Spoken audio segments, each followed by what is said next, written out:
바다의 향기가 가득한 수산물 참 좋아하시는 분들 많습니다. 생선부터 시작해가 갑각류, 해조류, 폐류, 바다에서 나는 거는 참 묵을 게 많은데요. 근데 앞으로는 이 수산물을 지금처럼 풍족하게 먹기 힘들어질 거라는 예측이 있더라고요. 우리나라의 수산업이 현재 어느 정도 발전해 있는지 알아보고요. 앞으로 이 수산업을 우째 발전시켜야 할지 자세하게 이야기 나눠보겠습니다. 예, 부경대 해양수산경영학과의 김도훈 교수 전화 연결돼 있습니다. 교수님 안녕하십니까? 예, 반갑습니다. 김도훈입니다. 예, 반갑습니다. 코로나19로 전 세계가 어려움을 겪고 있는데 이게 식량 위기로 이어지면서 곧바로 식량 위기가 바로 도래할 수 있다 이런 우려가 나오던데 뭐 연관관계가 어떻게 있는 겁니까? 예, 지금 전 세계적으로 제일 아마 가장 큰 이슈가 코로나 다음에는 식량 위기가 될 겁니다. 많은 기관들에서 이미 예측을 하고 있고요. 특히 최근에 러시아 우크라이나 전쟁으로 이미 곡물 가격은 많이 상승을 하고 있습니다. 네, 맞아요. 그리고 생산도 이제 많이 줄어들고 있고 네. 특히 러시아에서 우리가 수산물을 많이 수입을 하는데 바로 우리가 이제 직격탄을 현재 맞고 있습니다.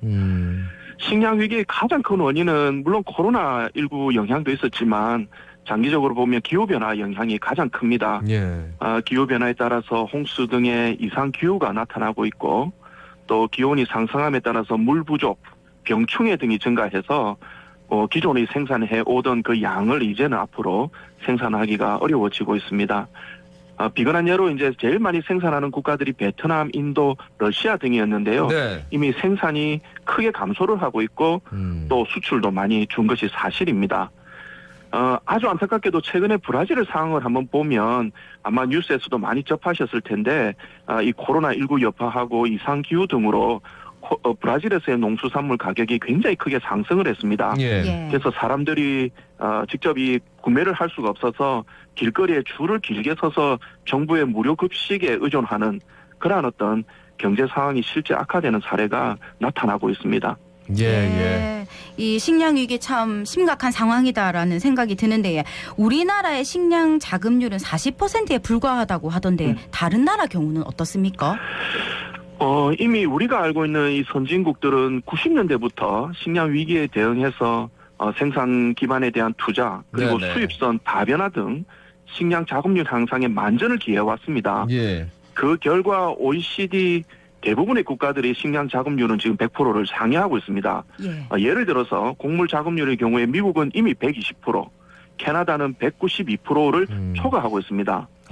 하지만 안타깝게 우리나라는 2020년 기준 곡물 자급률이 20%도 안 되는 19.3%로 OECD 38개 국가 중에 최하위 수준입니다. 아주 심각한 상황이라 볼 수 있습니다. 그러니까 이전에 식량 위기, 식량이 무기가 될 수도 있다. 뭐 이러면서 이제 우루과이 라운드부터 해서 쌀 수입 개방 뭐 이런 얘기들 하면서 나왔던 얘기인데 실제로 지금 우리가 당면한 위기입니다. 근데 맞습니다. 이제 그 동물성 단백질의 주요 공급원이죠. 수산물 자급률이 우리나라가 굉장히 낮은 편이라고 하는데 수산물 자급률은 어느 정도입니까? 이 동물성 단백질은 국민 건강 유지에 가장 필수적입니다. 그래서 네네. 국가가 꼭 책임지고 유지를 해가야 되는데 우리나라 전체 동물성 단백질의 수산물은 한 30% 이상을 차지하고 있습니다. 네네. 2020년 기준으로 보면 국내 수산물 자급률은 한 47% 정도 됩니다. 이것이 2011년도에는 74%였는데 매년 크게 감소를 하고 있습니다. 네네. 우리가 1년에 먹는 수산물 소비량은 약 한 410만 톤인데 이 중에 절반 이상을 지금 해외 수입에 의존을 하고 있습니다. 만일 앞으로 해외 수입이 어렵고 국내에서 생산이 되지 않는다면 조만간에 우리는 수산물 식량 위기가 닥칠 위험성이 높다고 예상이 됩니다. 수입 수산물에 많이 의존한다는 게 결국 우리나라 수산업이 발전하지 못하고 성장 잠재력이 풍부함에도 불구하고 쇠퇴하는 수준에 머물고 있다라는 말씀이신 것 같은데 그런 이유가 어떻게 되나요? 산업이 발전하려면은 제일 중요한 것이 결국은 정부의 의지인데요. 어느 순간 우리 수산업에 있어서는 어떤 비싼 비용을 들여서 우리가 생산하기보다는 해외에서 그냥 저렴하게 먹으면 된다라고 하는 인식이 정책을 담당하거나 국가 예산을 담당하고 있는 행정부처들의 팽배해 있습니다. 그래서 지금까지 어떤 수산업, 국내의 어떤 수산업 경쟁력을 강화하는데 좀 소극적이었고 정책을 보면 새로운 정책이라기보다는 아주 오래된 정책들을 되풀이하는 수준에 머물러 있었습니다. 그러다 보니까 이제 수산업의 구조조정은 더디게 진행이 되었고 여전히 이제 우리는 노동집약적이고 아주 전통적인 1차 산업 수준에 유지되고 있는 실정입니다. 예. 다른 선진국들은 이미 수산업 1차 산업에서 벗어나서 바다 식품 제조 산업이라는 2차 산업으로 성장하고 있는 점과 우리의 현실은 아주 대조적이라고 말씀을 드릴 수 있습니다. 예. 그래서 이제 해양수산부를 다시 만들고 뭐 이렇게 지켜나가야 된다 했는데 그게 참 안 되나 봐요. 그 수산업 혁신 그러면 어떻게 돼야 되는 겁니까? 지금 아주 대표적인 예로 우리 부산에 있는 아주 우리 자랑거리인 공동어 시장을 한번 보면 네네. 1970년대 아주 낡고 오래된 건물입니다. 그렇죠. 아주 대표적인 상징적인 어떤 우리 모습인데요. 예. 이미 우리 수산업 구조는 7, 80년대 수준에 머물러 있습니다. 그야말로 지금 MZ 세대들은 가기를 두려워하는 곳들이죠. 여전히 이제 생산 구조가 아주 열악하고 우리 유통 가공 구조도 아주 영세합니다. 네. 그래서 지금 전 세계는 아주 대규모 기업화가 되고 있는데 우리의 수산업의 현실은 아직까지 과거에 지향적이고 현대화가 되지 못한 상황에 있습니다. 이대로 가다가는 우리 생산은 아마 크게 줄어들 거고 또 우리 젊은 인력이 유입을 하지 않는 그야말로 이제 고사할 수밖에 없는 수준이 되지 않을까 생각이 됩니다. 예. 그러다 보면 식량 위기에도 대응하기가 어려울 것으로 판단됩니다. 그렇겠죠. 네. 예. 근데 최근에 수산업은 첨단 지식 산업으로 발전하고 있다고 하는데 이 부분 설명을 좀 부탁드립니다. 예, 우리 4차 산업 기술이라고 하면은 아시는 것처럼 뭐 인공지능, 빅데이터 이런 이야기들을 하는데요. 네네. 뭐 이러한 기술들은 뭐 반도체라든지 자동차라든지 뭐 최첨단 산업에만 적용이 되는 줄 알고 있습니다. 그러나 제일 많이 적용되고 있는 곳이 바로 수산업 분야입니다.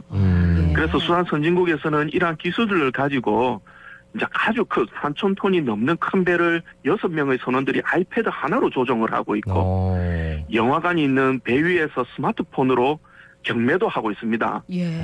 그리고 수산 자원 관리가 뭐 사람에 의존하기보다는 이제는 AI 기술을 이용을 해서 바로 이제 사람의 인력이 없어도 자동적으로 관리를 할 수 있는 시스템으로 나아가고 있고 양식업도 과거에 어떤 사람에 의존하지 않고 기술을 통해 가지고 적정한 사료를 준다든지 이러한 기술들을 활용해 가고 있습니다. 하나의 예가 노르웨이 한 개 양식 회사에서 우리나라 전체 양식 오류 생산량의 2배 이상을 생산하고 있습니다. 한 개 회사에서? 그렇습니다. 예. 그만큼 양식업은 이제 기업화, 대규모화가 진행이 되고 있는데 우리는 그 수준을 못 따라가고 있다는 게 안타까운 현실입니다. 그러니까요. 이게 수산업이 어느 정도 블루오션이고 정말 유망하다라고 하면은 뭐 기업들도 뛰어들 텐데 아유 저 사양 산업이야 이렇게 생각하는 부분이 있는 것 같아서 성장 산업이다, 블루오션 산업이다 이렇게 말씀하시는 것 같아가지고 네. 그 이유에 대해서 좀 설명해 주시죠. 기존에 우리 수산물은 주로 바다에 배를 끌고 나가서 잡았습니다. 근데 그 수산 자원은 줄어들고 있습니다. 하지만 세계적인 수요는 아주 크게 증가를 하고 있습니다. 그래서 이제 어떻게 수산물을 생산하느냐에 따라서 수산물 시장은 크게 성장을 하고 있습니다. 하나의 예가 노르웨이 연어 시장은 매년 25%씩 증가를 하고 있습니다. 네네. 그만큼 이제 수산업은 성장 산업이 되고 있는 것이죠. 예. 그래서 젊은 인력들은 몰려들고 있습니다. 우리나라는 사양 산업이지만 이미 선진국과 개도국들에서는 수산업은 블루오션 산업으로 취급받고 있습니다. 네. 자, 그러면 수산업 발전 위해서 우리나라는 어떤 노력을 해야겠습니까? 앞서도 말씀드린 것처럼 먼저 인식의 전환이 있어야 됩니다. 이것은 전통 산업, 어떤 수렵 채취 산업에서 벗어나야 되고 이제는 제조 산업 그리고 첨단 융복합 산업으로 나아갈 수 있다는 그런 용기와 인식이 우선 있어야 되겠고 그러다 보면은 이제 우리가 투자를 많이 해야 될 겁니다. 수산업체들은 작고 영세하기 때문에 아무리 상황이 어려워도 국가적 이슈가 잘 되지 않습니다. 하지만 같은 바다를 이용하는 해운업의 경우에는 2017년도에 대기업인 한진해운이 파산을 해서 국가적 이슈가 되었고 이후에 정부의 막대한 지원을 통해 단기간 내 재건에 성공할 수 있었습니다. 이러한 관점에서 우리 수산업에 대한 인식 개선과 정부의 관심만이 아니고 직접적인 이제 행동, 그것은 정부의 예산의 투입과 지원이 있어야 앞으로 수산업은 더 발전을 할 수 있을 거라고 생각이 됩니다. 예. 교수님 굉장히 지금 답답한 마음에 계속 말씀을 하시는 것 같아요. 그렇죠. 수산업과 해운업의 그 보는 시각이 정말 너무 다르고 정책적으로 이제 지원하는 부분도 너무 역량이 달라가지고 오늘 말씀은 여기까지 듣겠습니다. 고맙습니다. 네, 감사합니다. 네, 지금까지 부경대 해양수산경영학과의 김도훈 교수였습니다.